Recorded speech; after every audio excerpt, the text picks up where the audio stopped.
ইয়া রব, আমি তো গাফেল ছিলাম।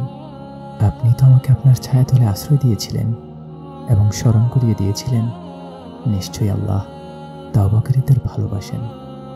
দুনিয়াবী পরীক্ষার বিপদ যখন আমাকে চারদিক থেকে ঘিরে ধরছিল, মনে হচ্ছিল সব বুঝি শেষ, তখন আপনি তো আমাকে স্মরণ করিয়ে দিয়েছিলেন, হে মুমিনগণ, ধৈর্য ও সালাতের মাধ্যমে সাহায্য চাও, নিশ্চয়ই আল্লাহ ধৈর্যশীলদের সাথে আছেন।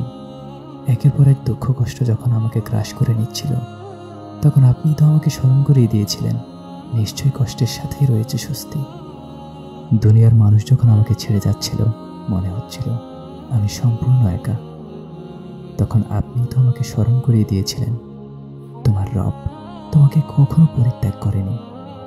যখন দুনিয়া আমার জন্য সংকীর্ণ হয়ে গিয়েছিল, কোনো কিছুই যখন আমার ভালো লাগতো না, তখন আপনি তো আমাকে স্মরণ করিয়ে দিয়েছিলেন, তোমার জন্য পূর্ববর্তী সময়ের চেয়ে শ্রেষ্ঠ।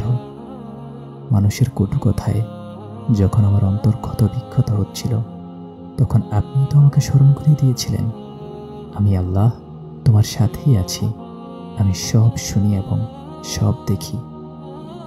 হতাশার অতল গহ্বরে যখন নিজেকে হারিয়ে ফেলছিলাম, তখন আপনি তো আমাকে স্মরণ করিয়ে দিয়েছিলেন, শীঘ্রই তোমার রব তোমাকে এত দিবেন যে তুমি খুশি হয়ে যাবে। ইয়া রব, আপনার মতো কেউ তো আমায় বোঝে না, আপনার মতো কেউ তো আমাকে আগলে রাখে না, কেউ তো আপনার মতো এত ভালোবাসে না। ইয়া আরহামার রাহিমিন, আপনি আমাকে কখনো একা ছেড়ে দিবেন না। তাহলে আমি যে অন্ধকারে হারিয়ে যাব, আমি যে পথভ্রষ্টদের অন্তর্ভুক্ত হয়ে যাব।